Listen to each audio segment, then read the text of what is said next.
Hello, salut. So guys, I am so happy to be back with another video. Zami yo, I'm content pour me tourner aujourd'hui avec une autre vidéo. Et today I am, as usual, very happy to bring another subject. Comme d'habitude, je suis content pour me porter un nouveau sujet. So today I have an interesting subject for you. Moi, j'ai un sujet qui est intéressant pour nous. It's a statement, son déclaration. We all can succeed. Nous tous capables de réussir. Je dis à nous parler de réussite. So today we are going to talk about success. Avant tout, je pense que c'est nécessaire pour nous parler de définition succès, pas vrai? Before everything, I think it's necessary to talk about the definition of the word success. I'm sure you know what success is, right? I'm sûr que nous connaissons succès. But to put it simply, pour nous parler très simple, succès c'est le fait qu'on atteint un objectif ou pas un objectif qu'on a gagné. It's the fact that it's the act of achieving one's intended objective, right? So you had un objectif pour te faire un bagage ou accomplir, donc réussi, pas vrai?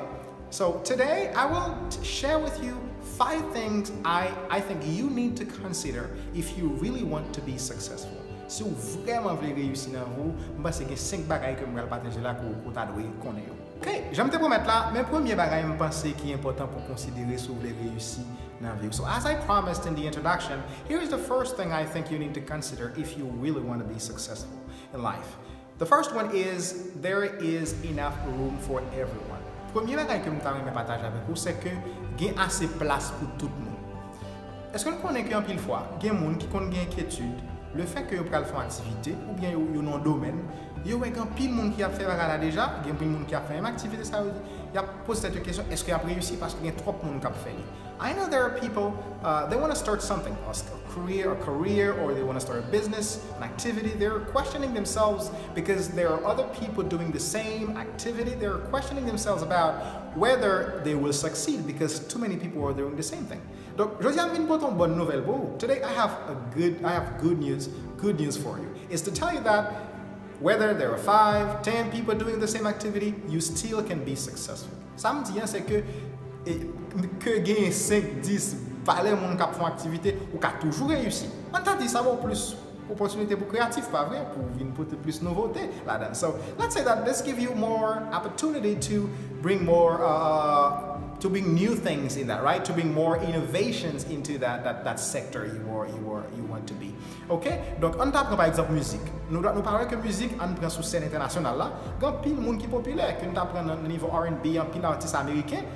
Ou pas vraiment pile à faillite. Moi ça me donne, il ne pas empêcher l'autre réussir. So there are a lot of American artists that are very popular. They're making lots of money. You know, they're not preventing others from succeeding because all of them can be successful. Donc, pas oublier ça. Nous tous qu'à réussir. Donc, il y a place pour tout le monde. Mais deuxième bagage moi penser qui est important pour considérer. Here's the second thing is important for you to consider.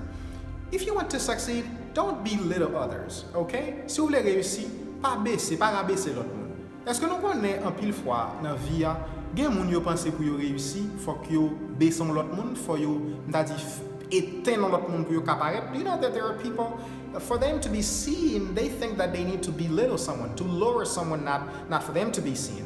Et ça plus destructif que le constructif. That's more destructive than constructive. Let's take the example of 2 soccer players, okay? On prend exemple de footballeurs qui sont vraiment populaires. On prend Messi et Cristiano. Monsieur que on pas jamais content de Messi ou bien Cristiano qui dit Messi pas connaît rien. Cristiano pas connaît rien. I'm sure that you have never heard Messi or Lionel Messi or Cristiano saying that oh the other is not good. He's not a good player. Parce qu'un pile fois ou connaît moun nan kon font bagay mais pour qu'a faire ou comme moun qui pi bon ou ça me dit là ou dit pas bon, pas ba menti ou bien li pas bon c'est ou bon. So guys, stop with that, okay? Stop with thinking that we need to lower someone for us to be seen. Nous tout qu'à paraître, donc ban le bras plutôt. Donc pas font un monde pour dire parle ba menti sous monde nan pour qu'apparaître plutôt parce que plus tard on va payer ça. So anyway, you pay the price. So guys, it's important for us not to believe that for us to be seen, we need to belittle or we need to lower someone. Numéro 3, c'est not everyone will support you. Et pas tout le monde qui supporte. Yeah, you may be surprised ou capable surpris me dit ça ou saisi. Oui, ou capable bon bagage faire une activité un projet ou réaliser puis femme ou bien moun te pense cap supporter ou pas supporter. Don't be discouraged, pas décourager pour ça.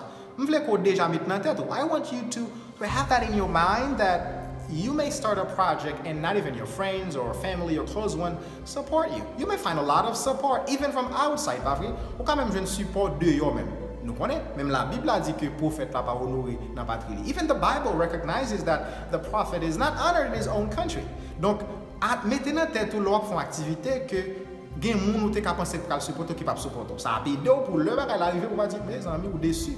Okay? So not to be deceived from what people what behavior people are going to have because of that. Parce que quand gen moun qui juste pas supporter parce que yo jaloux, ça ka arriver. Donc mettez dans tête ou local font bagage quand gen moun qui pas qui ka supporter, quand gen moun qui dit yo ka juste pas supporter. OK? En pile fois y a tant c'est l'ovin réussi net pas vrai pour yo dire ah m'connais monsieur, OK? No problem. If some of them are waiting for the time when you will be very successful or you were popular. There was, oh, I know that person. Oh, I know. We were close together, right? So don't be discouraged, guys. OK? Pas décourager et kembe nan tête ou que n'importe soit faire capable réussir. OK? Quatrième bagage, je pense qui est important pour considérer dans la vie, c'est buy et demander aide. Okay, the fourth thing I think you need to consider in your life is ask and give a hand. Even the Bible tells us, right? Even the Bible tells us to ask, seek, and knock, right?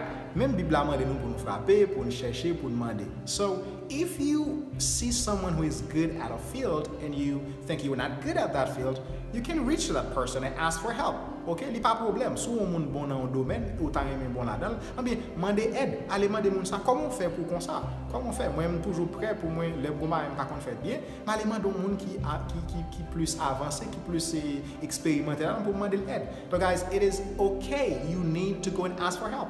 Est-ce qu'on connaît que plus gros monde dans le pays, dans le monde là, donc tu es dans plusieurs domaines, football, motivation, dans des domaines où tu as imaginer. In any field that you could consider someone who is successful right now, they had a mentor. Pas vrai, tout le monde ça a un mentor, il a un professeur, il a un monde qui a une idée, il a un monde qui suivre. Même genre, nous connaissons Jim Rohn, pas vrai, toujours parler de Jim Rohn. Jim Rohn a un mentor qui était Mr. Schoff, right? Donc monsieur a un mentor. Non seulement vous avez besoin de demander aide, mais il faut buy aide. You know that not only you need to ask for help, but you need to give help. Ou quand on domaine là et pour sentir qu'on a assez bagage là-dedans, you think that you have enough stuff, enough knowledge, assez connaissance là-dedans, et pour un monde qui a un potentiel qui vient demander un conseil. Pas mépriser, ok? Don't despise the person. Buy un petit service, buy un petit main quand même. Parce que ou pas jamais connaître côté monde ça va payer des jours à pied. You never know what the person will be in some years. Pas vrai dans 5 ans par contre côté monde ça va payer des jours à payer. Parce que on sentir un gens, on sentir ou fier quand même parce que tu as contribué dans la réussite au monde. Vous connaissez ça façon bon fierté que it's a great pride, guys, to feel that you contributed to someone's success. Right? So ask for help and give help. Okay, guys, mais cinquième et dernier point qui est important pour considérer. So guys, here is the fifth and last point I think you need to consider. Do not compete with anyone. Qui go entrer dans compétition avec personne. Ou pas dans compétition tout. You're not in a competition. Everyone has their own problems, their own objectives, and their own means to attain their objectives. Chaque monde a un propre objectif, il a un propre moyen pour atteindre l'objectif, il a un propre problème, il a un propre moyen pour atteindre l'objectif. So, il y a toujours un monde qui est plus belle, il y a toujours un monde qui est plus intelligent, il y a toujours un monde qui est plus populaire. Comme ça tout, il y a toujours un monde qui est moins populaire, il y a toujours un monde qui est moins belle, il y a toujours un monde qui est moins intelligent par ça. So there will always be someone who is more intelligent, someone who is smarter, someone who is more beautiful, and there also will be someone who will always be someone who is less intelligent, less beautiful, less smart than you are. So why do you want to compete with anyone? Pourquoi ça vous voulez entrer dans la compétition, vous voulez plus bon passer tout le monde? Donc au lieu de ça, bataille pour plus bon passer mon côté déjà. So instead of that, fight, okay? Fight to be better than the person you were yesterday, 2 years ago, 5 years ago, or 10 years ago. Et mais qu'est-ce que vous avez fait? So what do you need to do? Learn more. Learn to be better in your field. Apprendre plus. Apprendre pour plus bon dans le domaine, okay? Be persistent. Restez persistant, okay? Restez consistent or consistent in what you are doing. Be patient while you're working. Patience. Ou besoin de patience pendant qu'on va continuer. Et puis, travailler pour plus bon que version déjà. So learn to be a better version of the person you were in the past. So compete with yourself, okay? Donc, entrez dans la compétition avec tête ou plutôt. Ok? Entrez dans la compétition avec tête. Compete with yourself. Pas avec l'autre monde. Ok? Before I end this video, I wanna thank someone. Avant de finir la vidéo, je remercier un monde. C'est Pasteur Luc Jean-Julien. I want to thank someone, Pastor Luc Jean-Julien. I can proudly say that Pastor Luke is someone, not only someone who is encouraging in every sense of the word, but also someone who is always ready to support and give you ideas, give you encouragement, and give you advice and help you to be successful. Donc, Pasteur Luc, son monde, je dit qui est toujours prêt pour encourager, qui est toujours prêt pour bon support, toujours prêt pour bon conseil pour tout. Mais ça, il pense de ça, il est toujours, c'est pas mon cap découragé pour réussir. Donc, pour ça faire jeune, waouh, on connaît ça vraiment, Pasteur, il supporter, il encourager un peu jeune. So, Pastor Luke, I didn't want to end the video today to say thank you because you've made an impact in my life.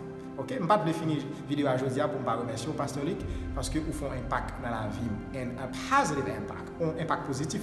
Well guys, thank you for watching. I was so glad to be here with you today. Donc merci mes amis parce que vous avez regardé la vidéo aujourd'hui, j'étais vraiment content pour me avec nous. So don't stop being creative, okay? Continue being creative, being positive. Pas suspendre, j'aimerais dire là, rester positif et rester créatif. And wake up and start working on your dream. Et puis réveillez-vous, commencez à travailler sur rêve. Until next time, God bless. Bye bye.